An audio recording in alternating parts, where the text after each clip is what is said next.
दोस्तों नमस्कार, स्वागत है आप सभी का द न्यूज लॉन्चर में। शहीद वीर अब्दुल हमीद। दोस्तों ये वो नाम है जिन्होंने देश के लिए शहादत दी थी। पाकिस्तान के पैटर्न टैंकों को जिन्होंने ऐसे उड़ाया था जिसकी आज भी चर्चा होती है। लेकिन देश की इस सपूत को किस तरीके से हमारी जो सरकार है वो आज याद करती है, आपको पता है?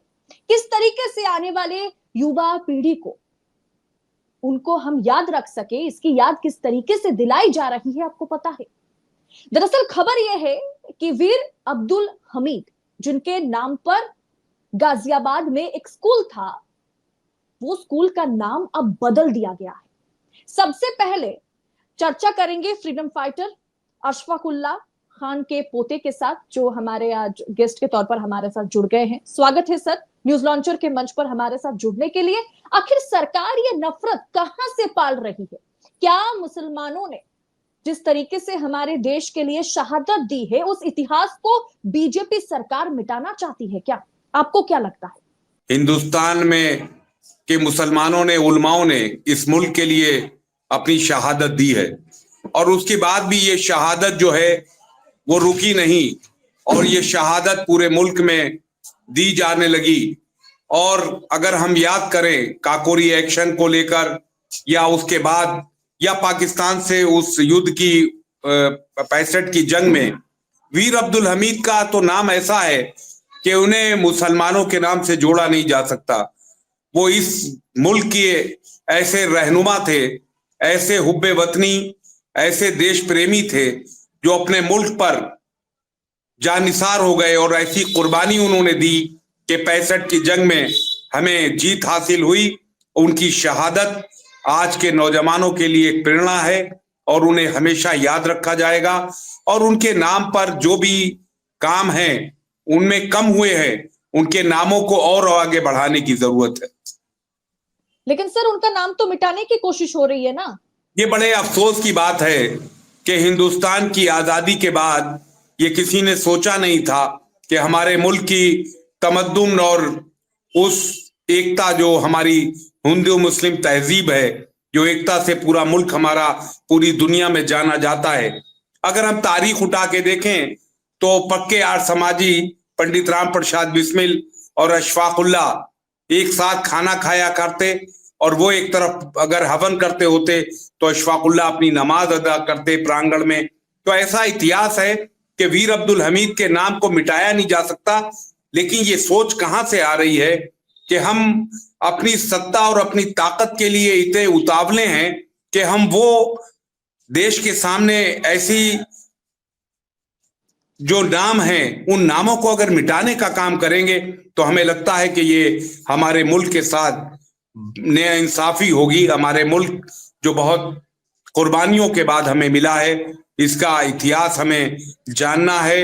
इसका एहसास हमें, यह वीरों का, ये पूरे सैनिकों का, ये देश के सैनिकों का अपमान है कि जो अपने नाम पर उनके स्कूल के नाम पे हटा देने से उनका नाम नहीं मिट जाएगा, लेकिन जो ताकतें हैं उनके मंसूबे अब सामने आने लगे हैं कि वो शहीदों के बीच में भी करना चाहते हैं कि हमारे मुल्क की तारीख को मिटाना चाहते हैं। ये बड़े अफसोस और बड़े दुख की बात है।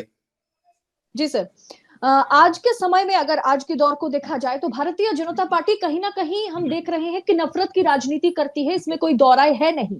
लेकिन आज शहीदों के बीच अगर इतिहास को वो खंगाल कर देखे या हम सब जब देखते हैं तो शहीदों के बीच कभी हिंदू मुसलमान नहीं की जा सकती। लेकिन क्या वहां भी भारतीय जनता पार्टी आने वाले युवा पीढ़ी के लिए उस कहीं ना कहीं उसके बीच भी एक लकीर खींचने की कोशिश कर रही है?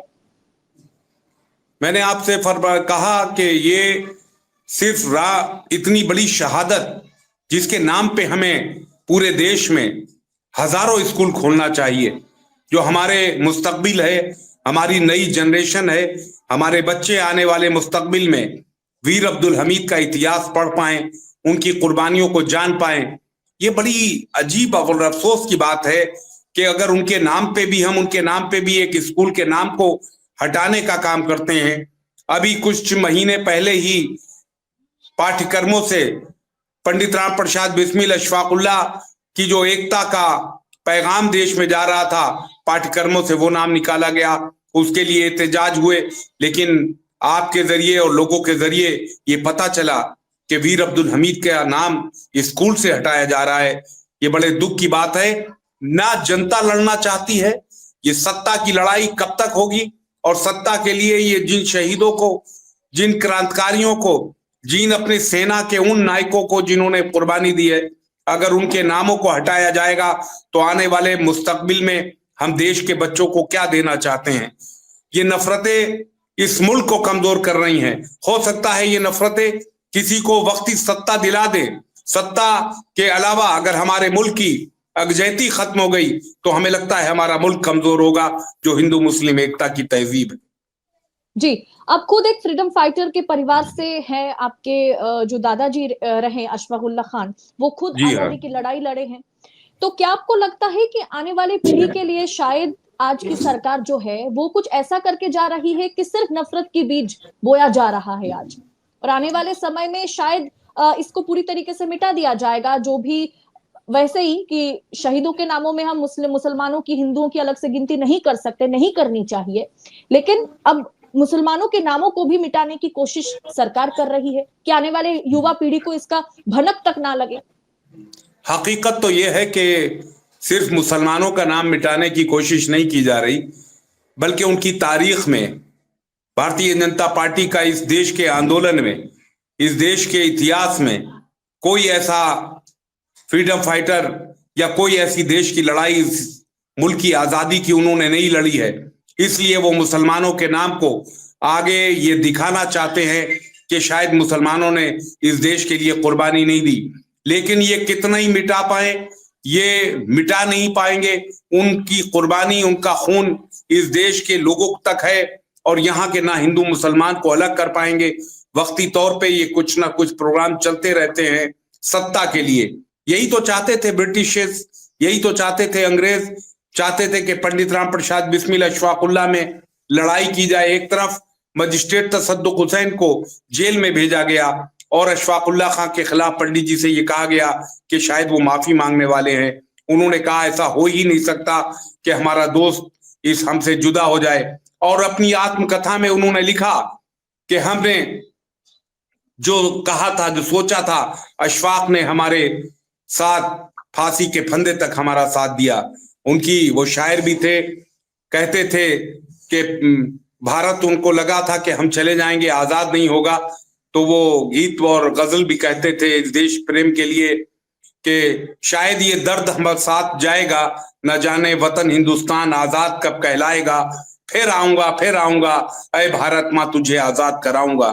तो अशफाकुल्लाह कहते हैं कि बिस्मिल जी कहते हैं कि फिर आऊंगा ऐ भारत माँ तुझे आजाद कराऊंगा। दिल चाहता है मैं भी कह दूं, पर मजहब से बन जाता हूं, मुसलमान हूं, पुनर्जन्म की बात नहीं कर पाता हूं। हाँ, अगर खुदा कहीं मिल गया तो झोली फैला दूंगा और दूसरा जन्म ही मांगूंगा, फिर आऊंगा ऐ भारत माँ तुझे आजाद कराऊंगा। ऐसी कुर्बानियां लोगों की हैं, ये उसको मिटा नहीं पाएंगे। सत्ता के लिए कितने आदमी, यही तो ब्रिटिशर्स चाहते थे, ये कभी कुछ नहीं कर सकते। यहाँ का हिंदू और मुसलमान इस वतन पे मिटने के लिए तैयार है और हमेशा। और पाकिस्तान से उन्होंने वो जंग लड़ी, वीर अब्दुल हमीद, जिसका नाम आज हम लोग सर उठा के लेते हैं कि वीर अब्दुल हमीद ने वो टैंक तोड़कर हमारे मुल्क के लिए कुर्बानी दी है।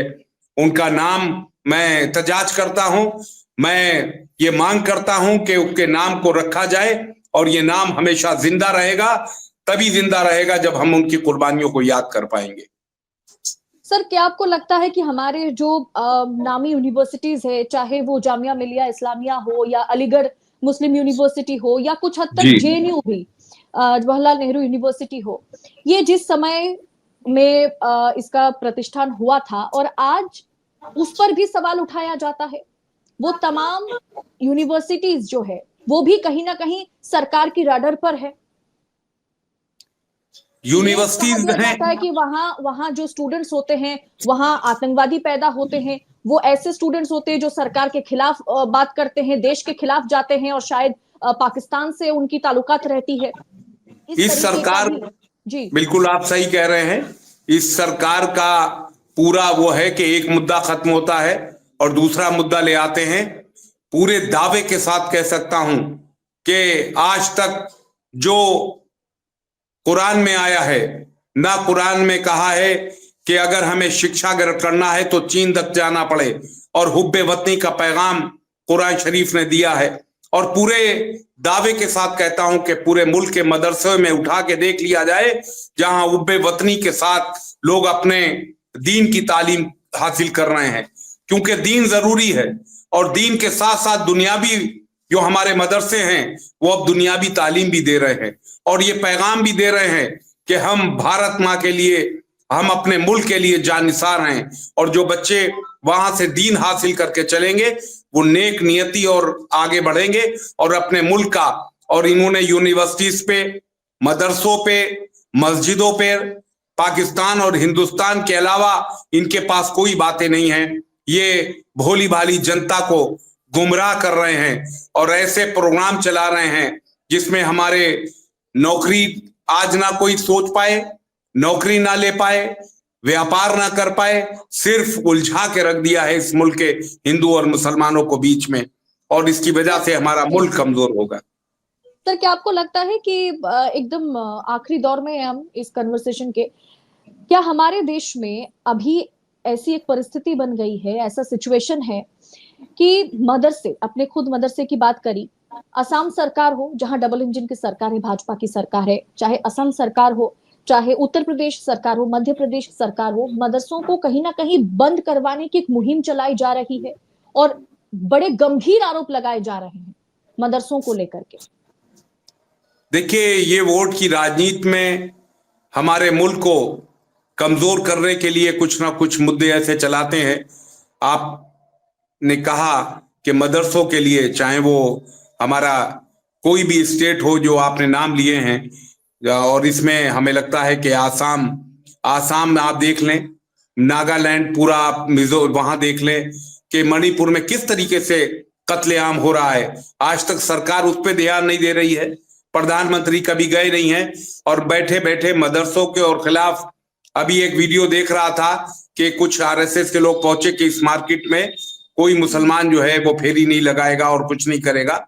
ये बड़े दुख की बात है कि अगर हम फेरिस्त उठा के देखें तो चाहे वो जलियांवाला बाग हो या और हमारे लोग शहीद हों, मुसलमानों ने बढ़ चढ़ कर मुल्क के लिए अपनी कुर्बानी दी है, तो इस कुर्बानी को कभी हम भुलाया नहीं जा सकता। महाकुंभ के दौरान हमने देखा किस तरीके से वहां पर भगदड़ मची, कितने लोगों ने जाने गंवाई, और वहां पर मस्जिदें खोल दी गई, इमाम साहब खुद बाहर आ गए, मुसलमान खाना बांट रहे हैं, पानी बांट रहे हैं, ताकि किसी को भूख प्यास से कोई मरे ना, कोई परेशान ना रहे।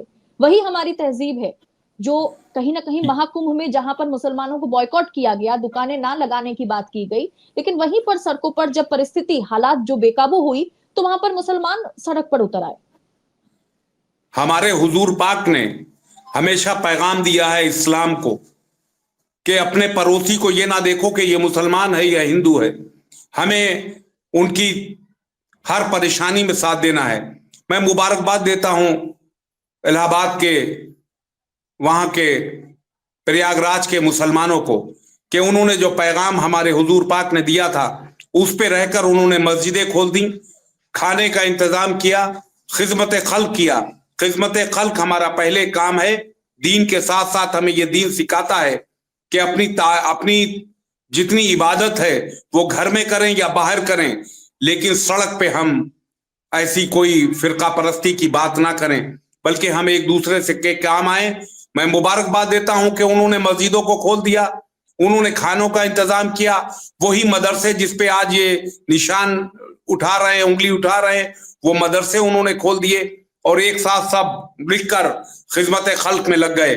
हमारे मुल्क का मुसलमान, जैसे अशफाकुल्ला और लोगों ने और या दीन ने हमें सिखाया है, हमेशा, चाहे वो कोरोना का दौर रहा हो, मुसलमानों ने हर जिले में लोगों की मदद की कोरोना के वक्त में, और हम हमेशा उस रिवायत को निभाते रहेंगे जो हमें दिया है कुरान ने, जो हमें सिखाया है हुजूर ने। हम उसके पूरे अमल के साथ, दीन के साथ चलते हुए इस मुसलमानों को, हिंदू और मुसलमानों को भाईचारा जो पंडित राम प्रसाद अशफाकुल्ला ने दिया है, हमें उस पर चलते रहेंगे।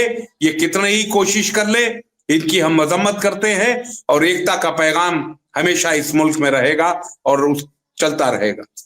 जी सर, बहुत बहुत शुक्रिया आपका धन्यवाद। समय देने आपका के लिए। बहुत बहुत शुक्रिया, धन्यवाद जी, यानी आज परिस्थिति ऐसी है, नफरती राजनीति इस तरह से हावी है कि हम शहीदों में, वीरों में भी, शहादत में भी हिंदू मुसलमान करते हुए नजर आ रहे हैं।